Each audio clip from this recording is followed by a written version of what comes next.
Brand new music from Ray Price. You're getting to hear it first here on The Legend, 650 AM WSM at WSMonline.com. That's from a 3-song EP that you can download today. You go to beautyisrayprice.com and there's a link right there on the website that you can download this thing of ours. Mentioned that Kyle Lenning is in studio with us tonight. What an incredible set of credentials you have as a producer, a musician, recording engineer. You were given the task to record Ray Price. What was that feeling like? Well, Fred called me when they first started to do this, and Bergen White did all the arrangements. And I've worked with Bergen for years and years. Trying to think of, is there anybody old enough that knows how to record a whole band and a whole orchestra all at the same time? I guess I was the guy that thought of it. So it was my good fortune, good luck. I mean, they called and explained what they were getting ready to do, and I said, how much will it cost me? And they gave me a price, and I said, I'm in. So it was just fantastic experience. One of the things that Ray talked about, and he was a guest here many times, we talked about a lot of things over the course of 16 and a half years worth of conversations. In some cases, he'd be a couple times, 2 or 3 times a year, he would come out. There were short visits some nights, maybe 15, 20, 30 minutes. Other times it was 2 and 3 hours at a time, maybe 4 hours once, it even seems like. But he loved to record live. He said that's where the feeling is. Piecing things together is not where it was at for him. He felt like that there was a great chemistry working off of each other, the musicians working off of him and vice versa. Did you observe that in the control room? Yeah, absolutely. I mean, he was there when we cut all the tracks, and he didn't sing all the finished vocals because he wasn't. Sometimes he just wasn't great shape, but he was there and absolutely involved in every part of it. And we recorded him live with the band, and so the band was, they were playing off of what he was doing, and it was just a great experience. So how many pieces were in the studio at a time when you would be recording this project? Well, there was let's see, there was Eddie Bears on drums, Larry Paxton on bass, John Hobbs on piano, Steve Gibson on guitar, John Willis on guitar, and Scott Sanders on steel, Aubrey Haney played fiddle, and then Paul Franklin on steel also. But then there were 14 strings. It was I'm trying to think, it was probably, I know Bergen. I remember Bergen's formula. So it was 14 would have been what was it?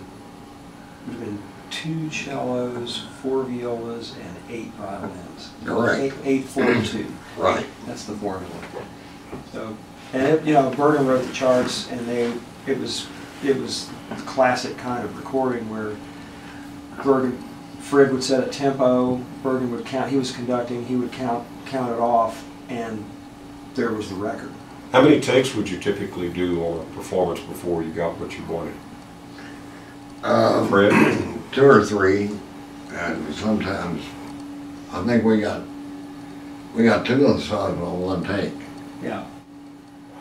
Yeah. Well, he believed in surrounding himself with great musicians that would get in there and dig after it and do it the way it was supposed to. And that really inspired him. He talked about that a lot in conversations we shared. We'll be back to share some more conversation tonight with Fred Foster, Kyle Lenning, Peter Cooper is here from the Tennessean, and also Steve Popovich from AmeriMonte Records. Fred produced the effort, and Kyle Lenning engineered this wonderful new project called Beauty Is. We mentioned about Ray Price who come and visit us here at the studio on a frequent basis. It seemed like every time he was in town, he would always make it a point to come and spend some time with us. Sometimes those visits were planned, other times they were a complete surprise. One of those occurred last April, on the 2nd of April. A knock came here at the door, and there was this big galoot standing there. It looked like a linebacker, and he hadn't shaved in about 3 or 4 days. And he just stood there and said, "There's somebody here to see you." And I thought, my gosh, I'm fixing to get beat up here, mugged. Somebody's going to take over the radio station. Well, out from behind this big galoot emerges this shorter man in stature with his hand stuck out, and it was dark, the lights were not out there, you couldn't see. And this man emerges from behind with his hand stuck out, looking up at me and said, "How you doing, pal?" And it was Ray Price. It was a very special time, and I want to share an excerpt from that conversation that night. He showed up here at the station from April the 2nd of last year, here on 650 AM WSM and WSMOnline.com. You know, I haven't had one in years, except one with Willie and Merle, and got together and decided, well, maybe I can still do it, so I just started my own record company, and here I am. What's the name of the label? Priceless Records. Priceless Records. Mm-hmm. This will be the first release? First release, and I'm really tickled to death. I found some great songs, and you know how it's hard to find good songs anymore, since they've got all this new sound, the new kitty sound, I call it. Some of the guys have got kind of disappointed and stopped writing good songs, but every now and then you find one, and I've been looking real hard, and I've found quite a few. I'm real proud of what I'm doing, and I think it's going to turn out great. How many songs did you go through before you found the right amount for this project? Probably 500, 600. You know, enough to run you crazy. It was always a good time when Ray Price came. It would be serious one moment, and we'd be laughing the next. And we sure enjoy and treasure every time he came to be with us. I'm Eddie Stubbs. We've got some folks representing that new album in studio with us. Fred Foster, who produced that effort. Kyle Lenning, who engineered this masterpiece of a final album, Beauty Is. Peter Cooper, journalist extraordinaire with the Tennessean, and also Steve Popovich, who is the president of AmeriMonte Records. Ray mentioned that he was starting his own label, Priceless Records, and they decided later on that they wanted to go a different route, so AmeriMonte ended up with this project. Peter Cooper, hearing that voice again is a mighty special thing, isn't it?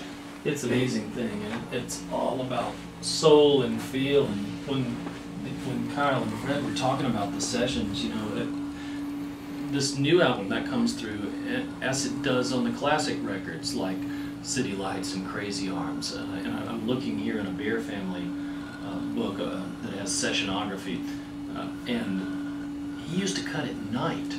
You know, Crazy Arms was cut on a session that began at 10:30 and ended at 1:30 a.m., 10:30 p.m. to 1:30 a.m. City Lights as well, they spent an evening and ended up after 10 o'clock recording that, and it felt different for him at night, I guess. That's not a normal thing. Usually we cut at 10 o'clock in the morning and 2 in the afternoon, and he wasn't about that. He was about something deeper and more soulful. Well, you know, country music, especially on this radio station, as you well know, it sounds a whole lot different at night. Crazy Arms sounds different at 8:30 at night than it does at 8:30 in the morning. It still sounds good. Yeah. But it takes on a whole new meaning at night. When it's recorded at the time that the character in the song might have been feeling that way, like we were talking during a break about City Lights and how he was adamant in telling me with the musicians, this is a song of desperation about a guy maybe he just walked out of a casino and having lost his last dime and didn't know where he was going to go, and he walks and he sees this bright array of city lights. That's he was not about, oh, what's the, show me a lyric sheet and tell me what the melody is and let me see if we can replicate this before lunch. That was not on his agenda. No, absolutely not. Absolutely not. And he had a great ear for a song. He mentioned that he'd been through about 500 songs. There's enough to run you crazy. He had a good ear for that City Lights. That launched Bill Anderson's career back in 1958. And he heard that and got a hold of it. Boy, and put a scald on it to boot. You know, when you hear that voice talking back to us, there as we heard, you know, keep in mind this is a man that had been battling pancreatic cancer for not quite a year and a half at that time. I was amazed how strong he sounded and the conviction. He'd been in the studio all day working when he came out here that night. He got here about 9:30. Would most people even care at that point enough, not just to drop by the studio? And I know he had great love for you, Eddie, and loved being around you, and admired you very much, and that was a big part of the reason he was visiting, but he also was excited about this album. And now this Bear Family set I'm holding, it's 10 CDs with like 30 songs apiece on them, you know, from 1950 to 1966. That's 10 full CDs. We're talking about, you know, dozens and dozens of albums, and that was ending nearly 50 years ago, and he recorded for the next 50 years, and yet he was excited about this next one, and he was adamant in telling Mr. Foster, hey, I think I got one more good one left in me, and I want to trust you with this. You know, who cares after 100 albums? Who cares that passionately? And the answer is Ray Price. He wanted this to be great. He meant for it to be great. He meant for it to be an expression of himself and his soul, and that's what he wound up with, and that's what he's given to us with this. 650 AM WSM, sharing it with you worldwide tonight at WSMOnline.com. I wish I was 18 again. The sounds of Ray Price from the brand new project called Beauty Is. There's a 3-song EP released. You're hearing it today for the first time. And that's one of the songs that's in that project. The forthcoming album will be out on April 15th. You can go to BeautyIsRayPrice.com. BeautyIsRayPrice.com. And there's information there on how you can download the 3 songs. We played 2 of them. And we'll come back and play another one from that new EP. And you can pre-order the album on there as well. I wish I was 18 again. Ray Price. Kyle Lenning is among our guests here tonight, who engineered this project. What's going through your mind as you listen to all that coming down, the finished product? Well, it's thrilling to hear, especially on the radio. It's just great. It's really neat. But one of the things that I remember is one of the really great sort of boons and sort of extra things for me with this project was Fred came over to my studio and did some work on the project. Ray sang some of his vocals in the studio, but they got to work with my youngest son, Jordan, who is a wonderfully talented young man, and he's a string writer and does a lot of stuff. And Fred and Jordan just became lifelong friends. But Jordan working with Ray was just something for me to watch, and just, you know, see this young talented man actually be completely blown away by just the awesome sort of God-given quality that this 87-year-old man standing in front of a microphone could do. I mean, he really is a freak of nature. I mean, it's, when you work in a recording studio a lot, you get to work with a lot of different kinds of singers. And Jordan said, you know, Dad, I started to walk in there, and he was standing about 1.5 feet away from the microphone, and I thought, well, maybe I better not say anything. And so he backed up, and then Ray started to sing, and he had to like change everything because it was so powerful and so strong that you know, he just said I couldn't. He said, I really just don't know what to say. He said, I've never seen anything like that. So it was a great experience for me. When the project that preceded this, Fred Foster, that you produced, the Last of the Breed album with Willie Nelson and Merle Haggard and Ray Price together. We had done an intimate evening program down at the Hall of Fame with Merle Haggard. He was in town recording that project, and with Willie and Ray. And he talked about what that experience was like, and he said, you know, he said, here I am in front of the mic, and I'm moving my head around, and, well, you know, just phrasing any way he could. And he said, Willie's there doing his thing, you know, and he said, here's Ray Price standing 1.5 feet back from the mic with his hands in his pockets. He closes his eyes, and he said, the old man gave us a lesson, and now it's done. Yeah, when we were finishing that project, Merle came up to me and he said, thank you. He said it was worth the trip just to sit at the foot of the mast. Peter Cooper, are there any questions? I got a lot of extra. For these guys, yeah. But what they're talking about is an amazing thing, and I witnessed it on that Last of the Breed tour. I believe it was at the Opry House. Price walks out on stage slowly, bent over, and you could see the look on other people in the audience's faces going, oh, this poor old guy. And then he gets about 1.5 feet from the microphone, and he kind of grabs it and don't look so sad. And it's electrifying in the whole place. It was like they just saw the guy, you know, sprint the 40-yard dash at the Olympics and beat everybody there.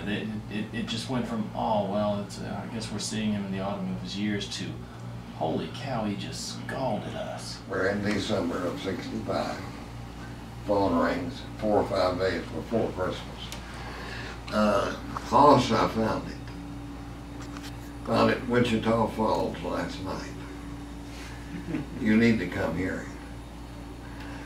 I said, well, when do you want me to come? He said, tomorrow. I'm at Dewey Groom's Longhorn Ballroom in Dallas. I said, Ray, it's Christmas.